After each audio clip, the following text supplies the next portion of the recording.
Good morning.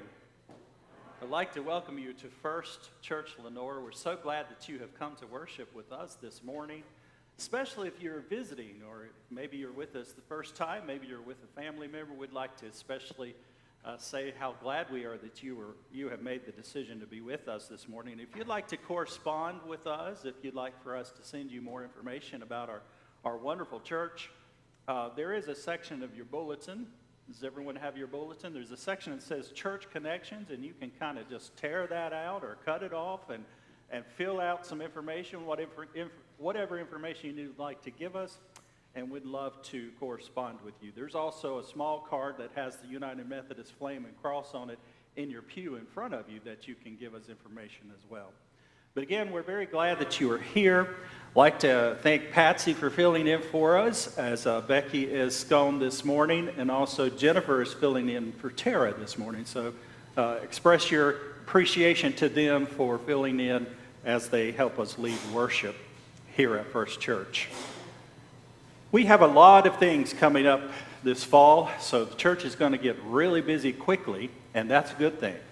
We like to be a good, busy church because that means we're doing the Lord's work. And so just be aware of your newsletter that is sent out weekly. If you don't have that, if you don't receive that from our church office, call Legina at the church, and so she can get your email so that you can get our weekly newsletters, because there's lots of information, more than I can go over during this time of announcements. But I would like to highlight a couple of things. The first is next Sunday is Blessing of the Backpacks. And I know that that's kind of snuck up on us, and this is the first time you're hearing about it because the summer has gone by so quickly. Wouldn't you agree?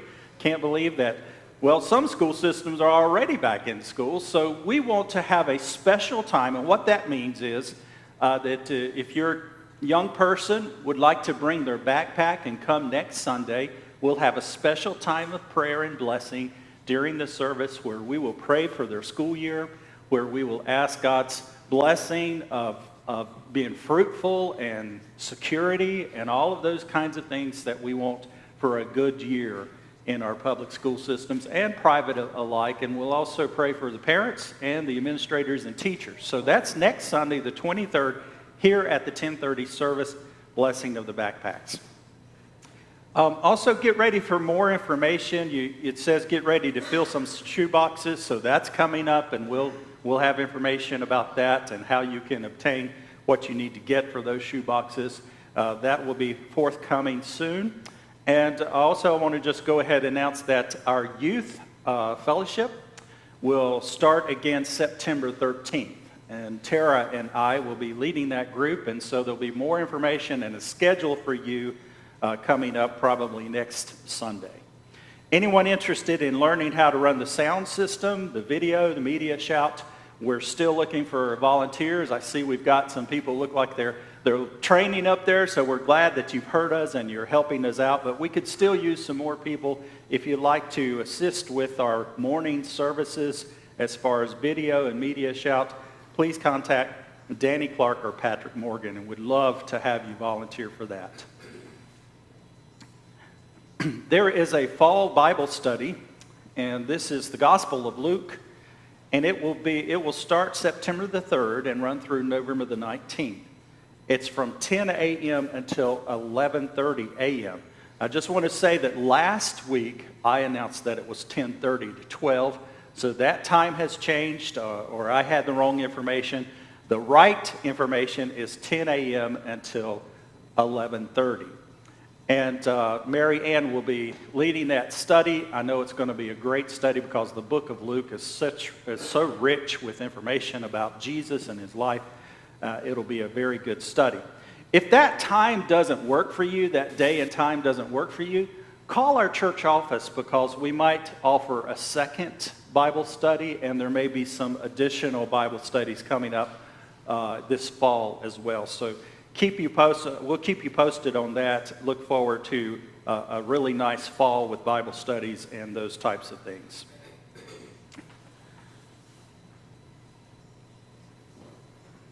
Okay, at this time, any other church announcements that you'd like to make? Anyone? Okay. If not, we will prepare our hearts for worship. Would you please stand for our hymn, Holy God, We Praise Thy Name, number 79.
You may be seated if our children will come down for our time, our sermon, children's sermon this morning.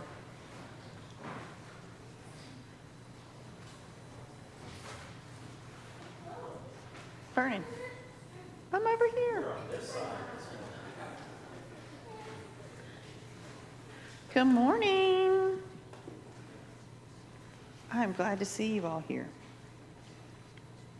Have you ever heard of diabetes? You know what diabetes is? It's a disease when your body doesn't use sugar right, and I have it, and I can't catch it. I mean, you can't catch it from me. I can't rub against you and give it to you. It's something I have that just I have, and some other people have, but you can't catch it from anybody. But recently, my doctor told me that she wanted me to take some new medicine that would help with it. And she said every day I had to take a shot. Would you want to take a shot? That I needed to take a shot, and I didn't believe her. I thought, this isn't going to help. Now, am I a doctor? Y'all think I'm a doctor? No. Do you think I probably know more than a doctor? No, I don't know more than the doctor. The doctor went to school for a really, really long time. But I didn't believe her. I thought, I don't know, I don't think this is gonna help. But I tried it anyway, and it helped. Now, I didn't base my not believing on anything. I just didn't believe it was gonna help. So that relates to the scripture that Pastor Dan is going to read in just a few minutes, is about Saul. And Saul was this fellow who didn't believe that Jesus was the Lord. It wasn't really based on anything. He didn't know more than God. He just believed that Jesus wasn't the Lord. And he didn't believe that the disciples were right. He wanted them arrested. He thought it was just wrong to believe that Jesus was the Lord. And so you know what God did? God said, I'll show you. I'll make you blind for 3 days. I'll show you what happens when you don't believe. And so Saul was made blind for 3 days. I'm glad the doctor didn't do that to me when I didn't believe her. And so after 3 days, Saul realized, wait a minute, I was wrong. And then he began to follow Jesus after that. But so sometimes we just have to believe something when somebody tells us, and that's part of what faith is. And so I didn't have faith that this was going to work, but it does. And Saul didn't have faith that Jesus was the Lord, but he is now and today and every day and for on and on. So let's thank him for that, okay? Dear Jesus, thank you so much for being our Lord and Savior. Thank you for you and God for helping Saul see the way that you are the truth and the light. And thank you for what you mean to each of these boys and girls that are represented here and all of their families and those at home. In Jesus' name we pray. Amen.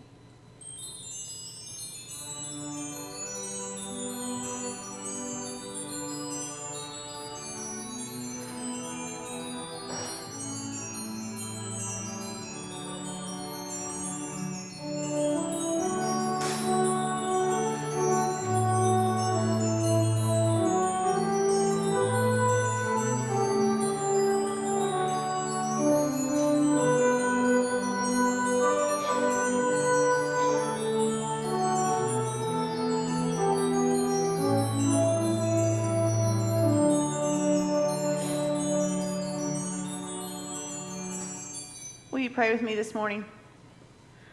Almighty God, we come before you to reflect on the story of Saul, a man whose heart was so hardened that he could not see the truth of your Son. We acknowledge the times that we too have been blinded by our own misplaced certainty, our own agendas, and our own refusal to see your hand at work in the lives of others. Lord, help us to be humble. Make us resistant to judging others and soften our hearts as you softened Saul's. Grant us the grace to recognize your voice even when it comes in ways we do not expect. May our eyes be open to the reality that Jesus is Lord, even when we are walking through our own desert. Let us see the world through your compassion and lead us in service to others. Lord, may we pray as you taught us to pray, saying, Our Father, who art in heaven, hallowed be thy name. Thy kingdom come, thy will be done, on earth as it is in heaven. Give us this day our daily bread, and forgive us our trespasses, as we forgive those who trespass against us. And lead us not into temptation, but deliver us from evil. For thine is the kingdom, and the power, and the glory. Amen.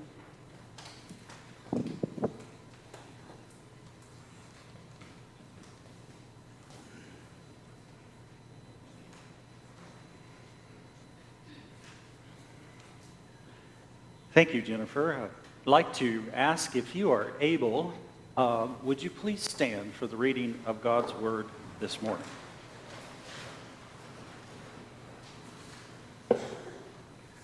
Our scripture text comes from the book of Acts, chapter 9, verses 1 through 9. May I read this to you?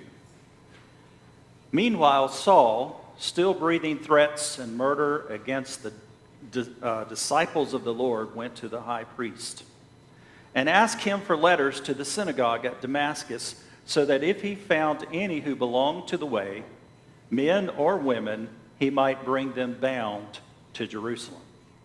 Now, as he was going along and approaching Damascus, suddenly a light from heaven flashed around him. He fell to the ground and heard a voice saying to him, Saul, Saul, why do you persecute me? He asked, "Who are you, Lord?" The reply came, "I am Jesus, whom you are persecuting. But get up and enter the city, and you will be told what you are to do." The men who were traveling with him stood speechless because they heard the voice but saw no one. Saul got up from the ground, and though his eyes were open, he could not see. So they led him by the hand and brought him into Damascus. For 3 days he was without sight and neither ate nor drank. The word of God for the people of God. You may be seated.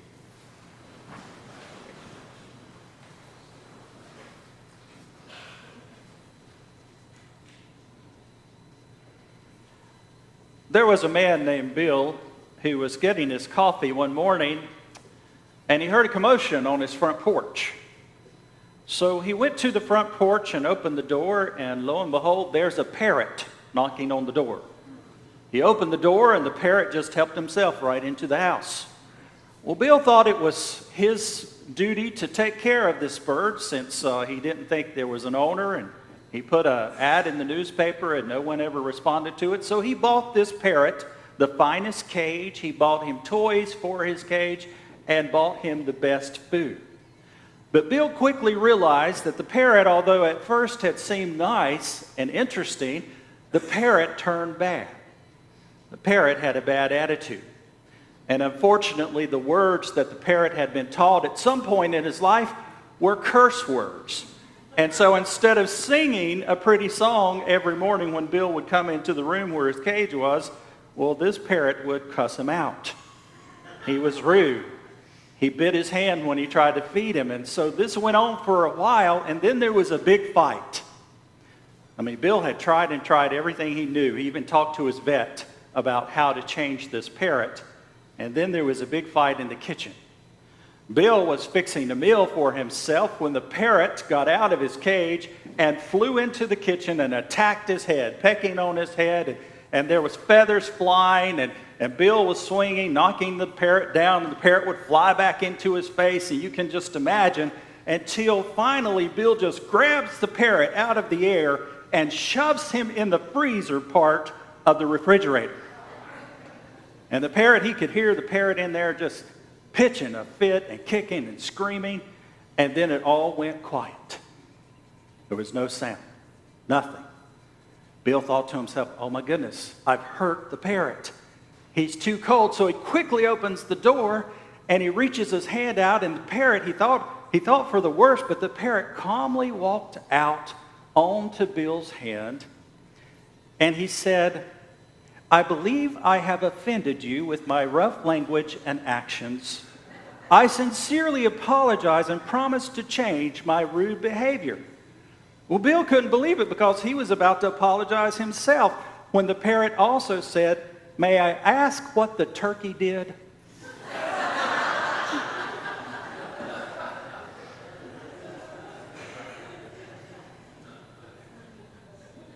Today's lesson is about the possibility of change.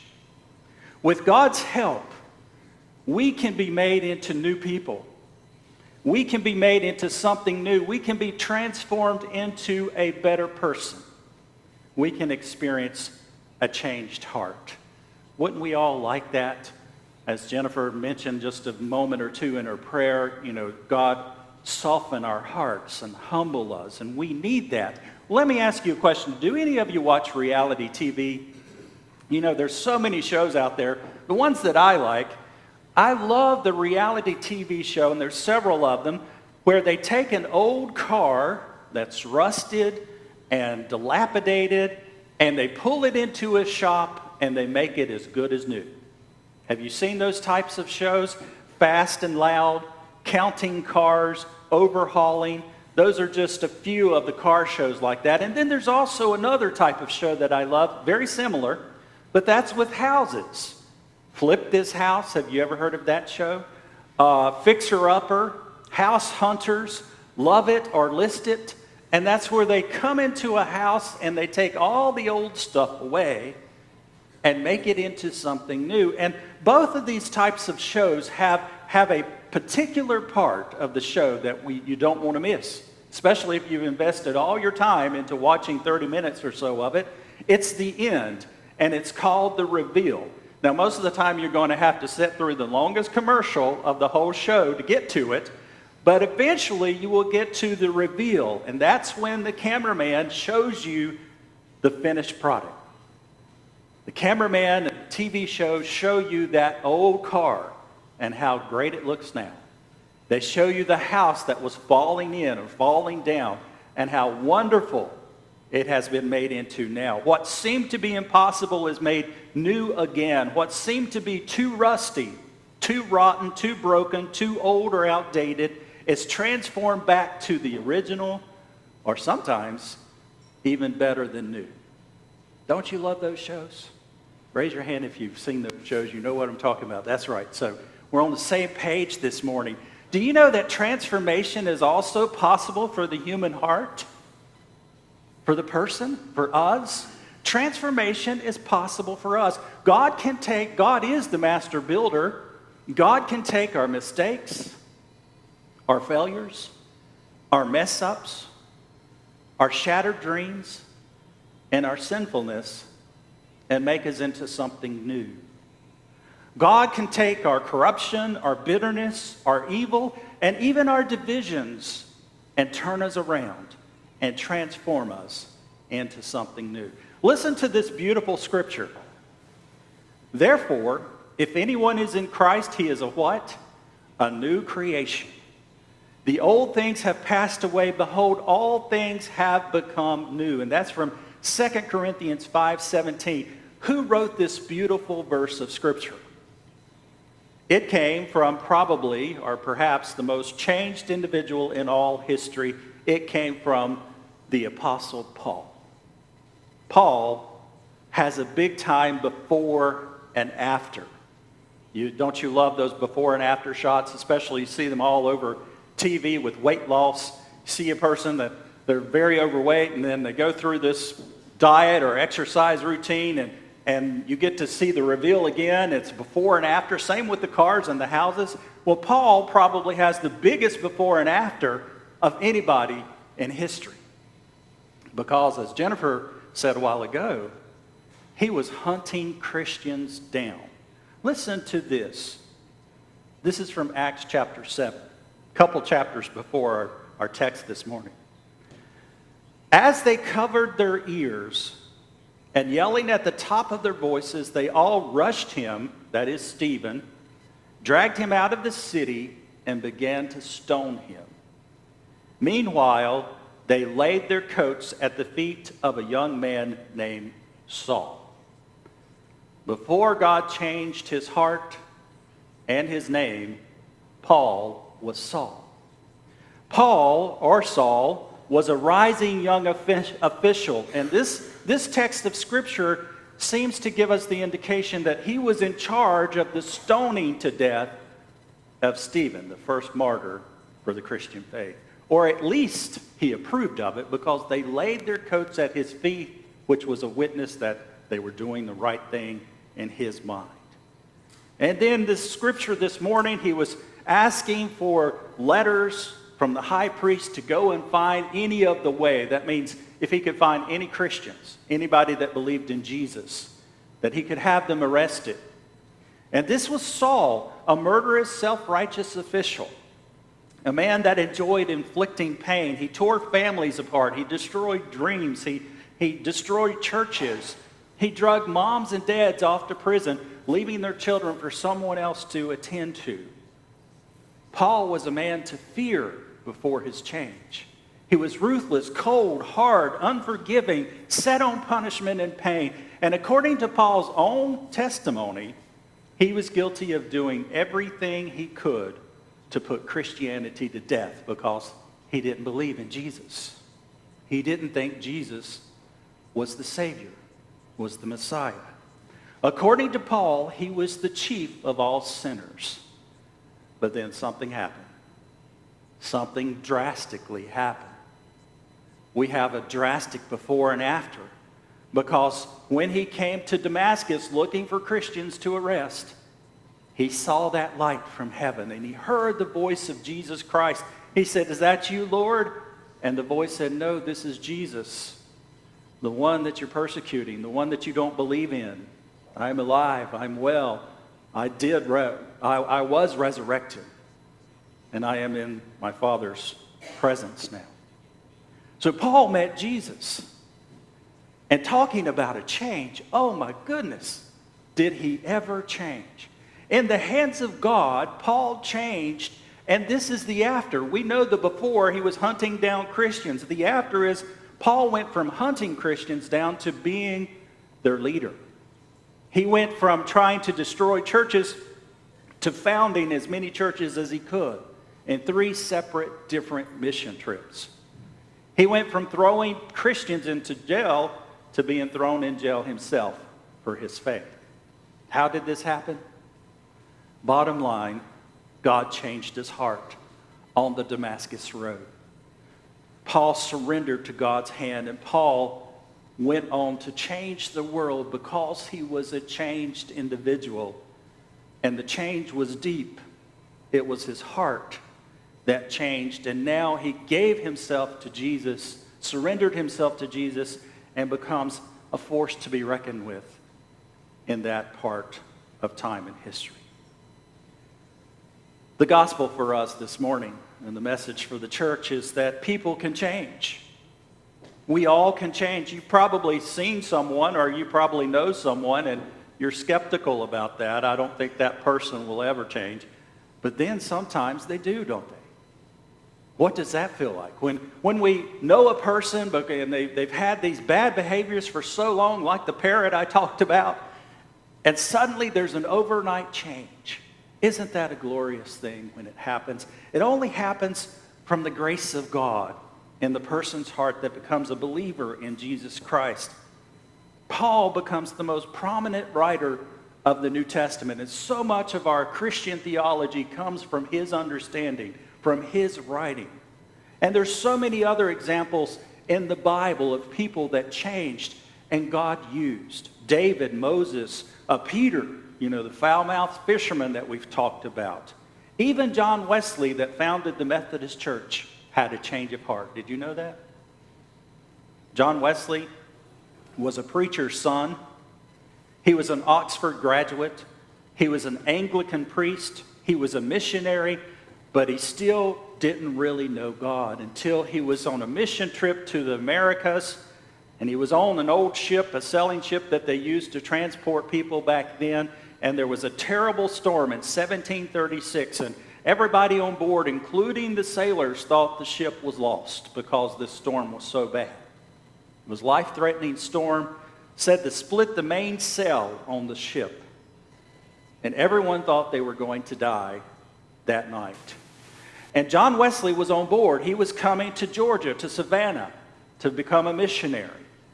But he saw something, he experienced something that night that changed him, or at least led to his change, and that was he saw a group of Moravians. They were on the same ship, and in the eye, or not in the eye, but in the fiercest part of the storm, the Moravians decided to pray and to sing hymns and to worship God. And John Wesley thought to himself, I don't have that in here. I need a change. And that led him to search for the same assurance and peace and comfort that he saw there on that ship. And in 1738, he found it at Aldersgate Street. And this is from John Wesley's own hand from his journal. In the evening, writes Wesley, I went very unwilling to a society in Aldersgate, where one was reading Luther's preface to the commentary on Romans. And about 9:15, while he was describing the change God works in the heart through faith in Christ, John Wesley writing, I felt my heart strangely warmed. As Methodists, you've probably heard that before, haven't you? And I felt I did trust in Christ alone for my salvation. See, John Wesley himself, even though he had so many accomplishments already, and he was already an ordained priest in the Anglican Church, he still needed a change. He still needed God to touch his heart and to give him that assurance that he so longed for. and he experienced justifying grace there in Aldersgate Street and went on to do even greater works. And we are here today because of that change in John Wesley's heart. God can change us too. If you don't like what you've become, if you don't like where you are in your life, maybe you have an attitude or a habit that you don't like, the Bible says that we can pray to God and God can send that same grace to us, that same prevenient grace and justifying grace and sanctifying grace, and give us a changed heart so that our heart is more like the heart of Christ. Our life is more like the heart and life of Jesus Christ, our Lord. God can rescue us when we are trapped, when we are lonely, when we are depressed. God can make a difference. Do you believe that, church? When Kaylee was a little girl, she had a hamster named Giblet. You probably wondered when I was going to get to the title of the sermon, right? And John, if you could put that picture up, or do we have, if we don't have that picture, you can see it in your bulletin. The picture of Kaylee when she was a little girl and her little hamster named Giblet. Now, Giblet lived a good life. We gave him the best of things. He had what you would describe as, in hamster world, a castle to live in, because we bought him all kinds of plastic cages with the accessories, the tubes to crawl through, and the sky wheel that he could go up and exercise in, all kinds of little hiding places. We actually had 2 cages connected with tunnels. So we had an elaborate setup for Giblet, and he lived in our laundry room at our previous house, and then a lot of times in the evening hours, we would get Giblet out and put him in one of these clear balls that he could roll around the entire house. Now, I don't know if he liked that. He probably felt trapped, but we thought it was fascinating, and we loved playing with Giblet. He was such a great hamster and such a great pet. Kaylee had this routine where every morning before she would go to school, and at this point in her life she was going to school with her mom, she would go to Giblet's cages, which was in our laundry room adjacent from our kitchen, and she would say good morning to Giblet, and she would say, "I'm going to school. We can play this afternoon when I get back home from school." One day was a normal day, and she walked back to the laundry room to Giblet's mansion in the sky that we had up on shelves for him, to say good morning to Giblet, and she came back into the kitchen, and I was fixing myself a cup of coffee, and she said, "Daddy, Giblet's not in his cage." I thought, well, he's just hiding in a tube somewhere, so I walked back and investigated, and sure enough, Giblet was nowhere to be found in any of his hiding places. And then I saw it.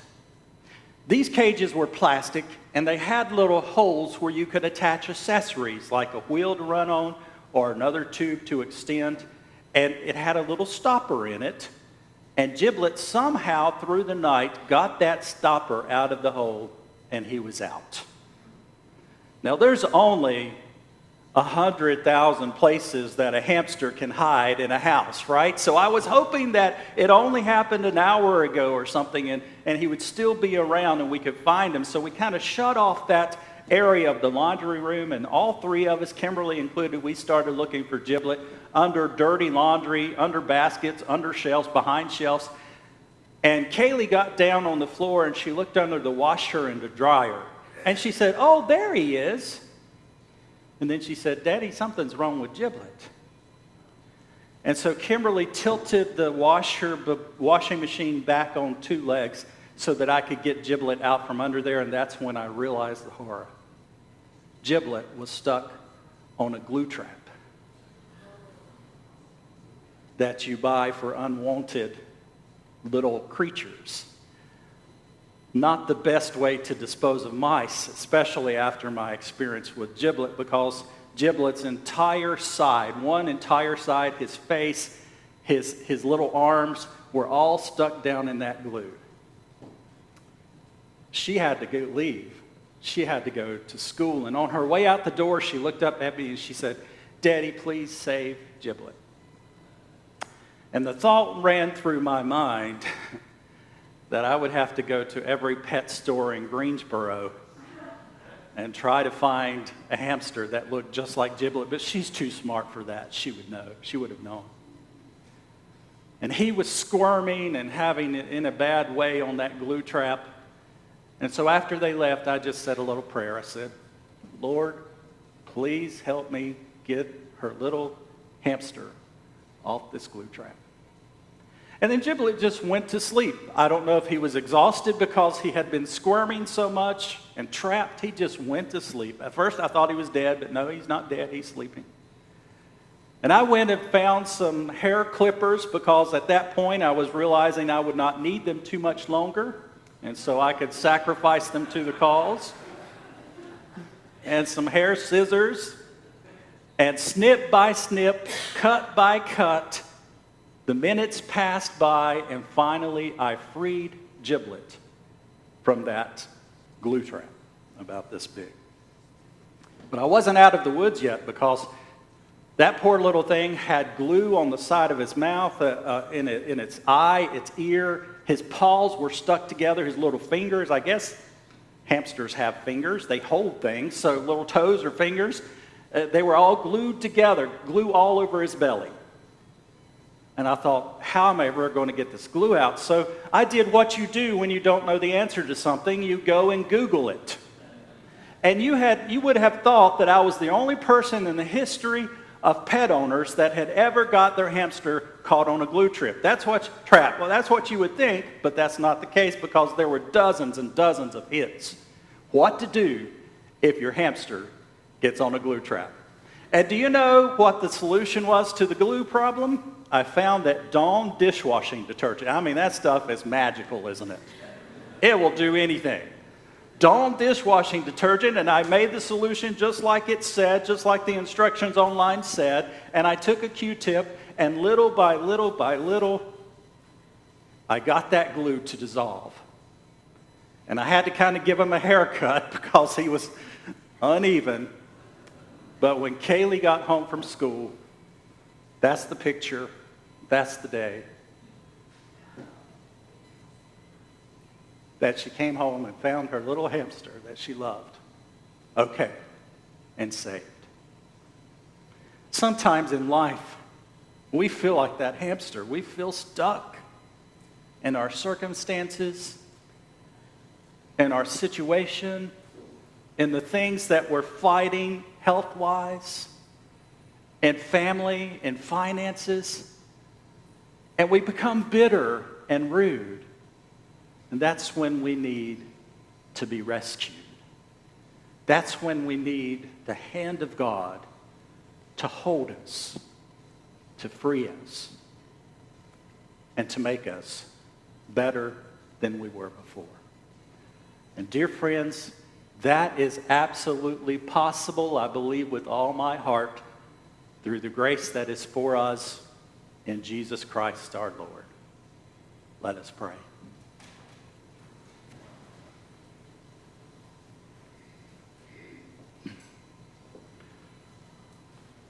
Almighty God, we surrender our hearts to you this morning, knowing there's so many things that we'd like to change. So we ask for the power of the Holy Spirit to start working on our hearts to bring us your grace and your change. Lord, help us to believe that all old things have passed away and we have been made new through Jesus our Lord. In the name of the Father, and of the Son, and of the Holy Spirit. Amen. Would the ushers please come forward for our morning tithes and offering?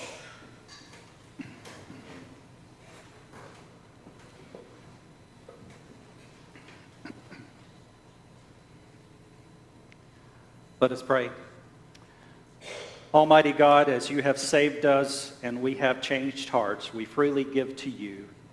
We pray, Lord, that you would bless the gift and the giver. In Christ's name, amen.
Just beautiful. Thank you so much. Before we sing our last hymn, I just want to make an announcement that I forgot to make. If you're on the staff parish committee, could you just stay back and we need to meet just for a quick second. It'll only take a minute just with me. Maybe we can just meet in the gathering space right after church. I want to ask you a question. So if you're on the staff parish committee, just come see me after church. Now, would you stand for our hymn, O God of Church United, 547 in your hymnal.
Thank you for being in God's house this morning. I pray that you were blessed. And now if you would bow your heads, we will dismiss with prayer. Let us pray.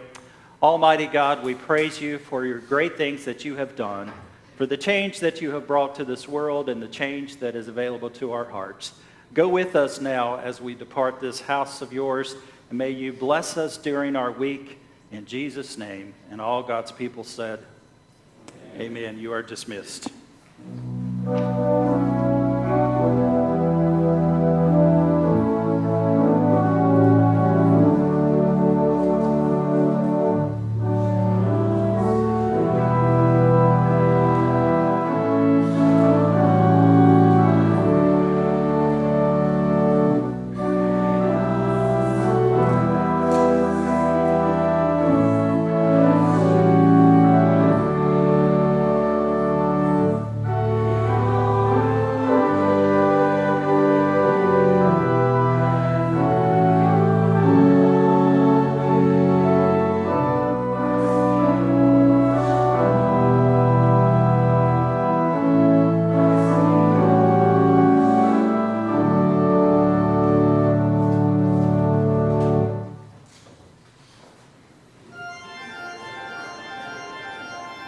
Amen.